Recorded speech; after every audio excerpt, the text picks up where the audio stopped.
Nancy Pelosi recently appeared on the latest episode of MSNBC's AM Joy for an interview with establishment loyalist Jonathan Chait, and she made the case for herself as to why she should remain in a leadership position within the Democratic Party.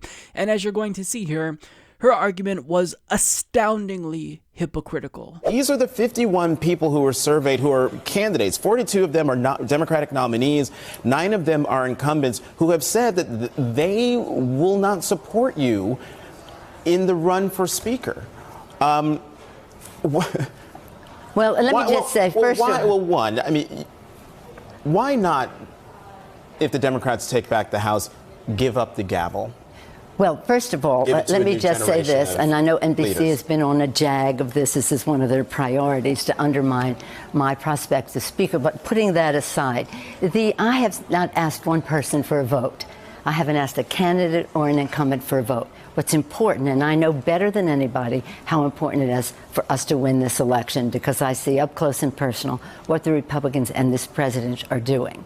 I do not think our opponents should select the leaders of our party. The Republicans are spending millions, tens of millions of dollars against me because they're afraid of me, because I outraise them in the political arena, because I outsmart them at the negotiating table, and because I'm a woman who is going to be a seat at that table. And that, for me, is very important. If Hillary Clinton had won and sat at the head of that table, it'd be different. But I'm not yielding. I'm not yielding that. You said that it's part of the reason is because you're a woman. And in doing my research, your favorable rating among Democrats actually surprised me, given the scuttlebutt. It's 55%. But let me just say this. I have made some very powerful enemies, challenging the fossil fuel industry in terms of clean air, clean water, food safety, and the rest. Wall Street with Dodd-Frank reform, health care, bringing in all of the anti-government ideologues. Name any subject, whether it's the environment, whether it's women's right to choose, whether it's gun safety, whether it's immigration fairness, and the rest. So there's big money out there against me. The more they make this point, though, the more money I raise. If you see their letters, their fundraising letters, they say we have to stop her because she's just a force that is amassing the resources to win this election. And that is what I will continue to do, and they only help me when they go after me. So, first of all, I found it really interesting that she actually got defensive and took a jab at NBC itself for even bringing up the fact that there are people within the Democratic Party that don't want to support her if she does, in fact, decide to run for a leadership position again. That was interesting. You can tell that it's getting to her, and that we need to keep the pressure up because she is hearing criticism. Now, another thing she said here that rubbed me the wrong way, she said, I do not think our opponents should select the leaders of our party. The Republicans are spending millions, tens of millions against me because they're afraid of me, because I outraise them in the political arena, I outsmart them at the negotiating table, and because I'm a woman who's going to have a seat at that table, and that for me is very important. If Hillary Clinton had won and sat at the head of the table, it'd be different. So first of all, she's basically saying that, well, since Republicans don't like me, should we really give Republicans what they want? But she's missing the point. Republicans don't care about you, Nancy. They're featuring you in political ads because you're not popular even among your own base, and thus you are an effective strategy. So if they can link other congressional candidates to you, that's a tactic that's effective. It's been shown to really actually have an impact. Your own party doesn't like you, and in fact, you acknowledged before that you're aware of one of the criticisms of your own constituents. In my district, they call me a corporate pawn because my district is so progressive. So she knows that we don't like her, and she knows that Republicans don't like her, so obviously it's going to be useful for Republicans to use her as a device to win congressional elections. That's the point. Simply saying that, if you get rid of me, you'll appease Republicans, that doesn't matter. They don't care about you, Nancy. They're only using you because you're not great and we don't like you. Now, furthermore, she implied that, if Hillary Clinton had won and there'd actually be a woman at the head of the table, with the seat at the table, that she wouldn't have run for a leadership position. But what she's saying here presupposes that if she steps down, that we would only get a male. And if she truly cares about that, what she can do is step down and endorse someone like Barbara Lee as her successor. Because that's who a lot of progressives like myself are actually advocating for to replace Nancy Pelosi. She's someone who's been in Congress for decades, and she actually is very progressive. She has a strong anti-war voting record. So if this is truly about women having a seat at the table, then she would endorse Barbara Lee. And furthermore, you wouldn't be so dismissive of other women like Ocasio-Cortez. So we know that you're full of shit and you actually don't care about women in power at all. You only care about your own career. And another thing that she said that was outrageously hypocritical, I think it was the pinnacle of hypocrisy. She states here, "I have made some very powerful enemies." Is that so? Now, when she talks about these enemies, she's specifically talking about big money and special interests. Now, she said this right after she bragged about selling out more than Republicans, because she said Republicans are afraid of me, quote, because I outraised them in the political arena. So which is it? You're either outraising Republicans or you're making enemies out of special interests. You can't have it both ways. Either you're a sellout or all the special interests are against you and you're not a sellout. But understand, she contradicts herself again. That wasn't just a one-off statement. She states, "Big money out there is against me. The more they make this point, though, the more money I raise. If you see their fundraising letters, they say we have to stop her because she's just a force that is amassing the resources to win this election. And that is what I'll continue to do." This is absurd. Does she even hear what she's saying? She's speaking out of both sides of her mouth. On one hand, she's saying, big money hates me. But on another hand, she's literally bragging about how much money she's able to raise and how she can outraise Republicans. That's why they're afraid of her. I mean, this, I don't even know what to say about this. Is it technically true that right-wing billionaires like the Koch brothers and Sheldon Adelson may not like her? Sure, but she's taking money from virtually every industry she claims to have made an enemy out of. So my question, Nancy, is, with enemies like this, who needs friends? If all those special interests are your enemies who you just bragged about being able to raise money from, I mean, do we see the problem here? Do we see the just brazen hypocrisy here?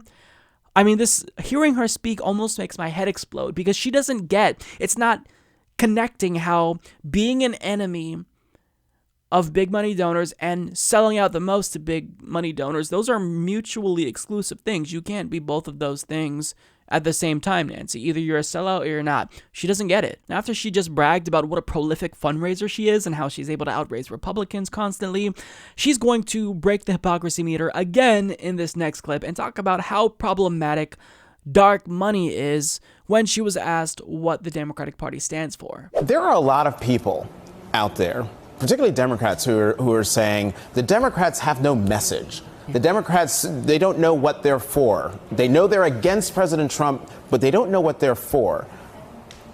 Is that a true statement? And if it's not, what are Democrats for? Democrats are for the people. What does that mean? Democrats are for the people. It means we are for the people having lower health care costs, reducing the cost of prescription drugs. Democrats are for bigger paychecks by building the infrastructure of America, creating good-paying jobs. Again, Democrats are for making government work by reducing the role of big, dark money in politics. All of these are connected because the culture of corruption, cronyism, and incompetence that is prevalent in this Congress and this administration impedes the ability for us to raise the minimum wage, to clean the air, to reduce the cost of prescription drugs. So we have unified in our message. This came from the members, and it is being road tested now in August. As we go forward. Well, I'm very proud of David Cicilline, Sherry Bustos, and Hakeem Jeffries, who honchoed all of this. Mm-hmm. And it's not that we don't know what we stand for, it's how do we convey the message.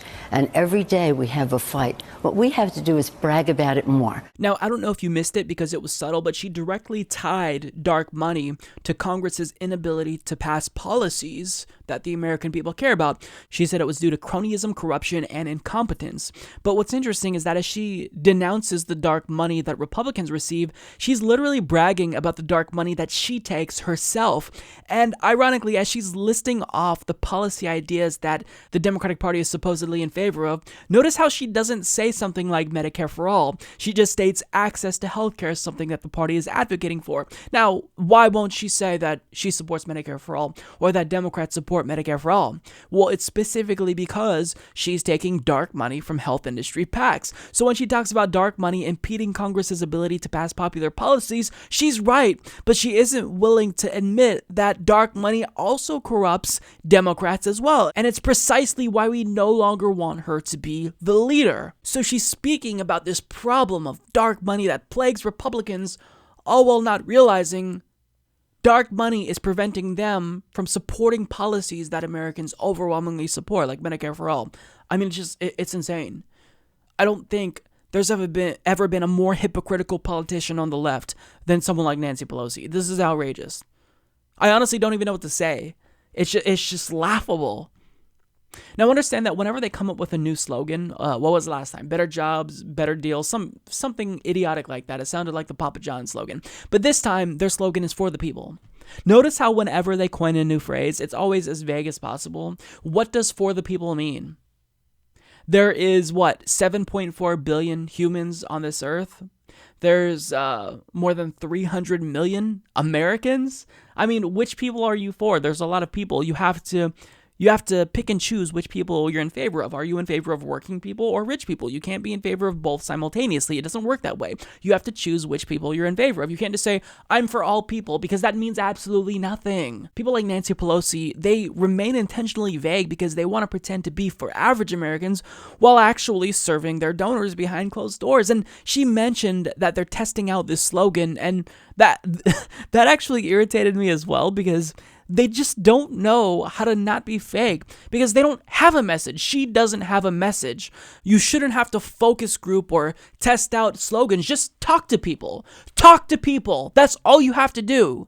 Talk to normal people, see what they want, and that's what you base your message off of. But they have nothing, and it's precisely why Nancy Pelosi has got to go.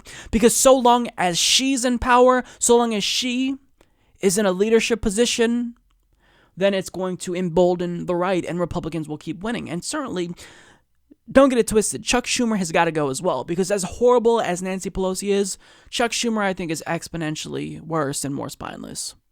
So the reason why Republicans are able to win is because the Democratic Party is so painfully incompetent and so mind-numbingly, brazenly hypocritical that they don't even see it. They don't see what we see when she speaks and how hypocritical she looks, to simultaneously denounce Republican Party corruption but brag about the Democratic Party's corruption and how she's keeping them corrupt. I don't know what to say. This party is a joke. Support this podcast by becoming a patron at patreon.com/Humanist Report.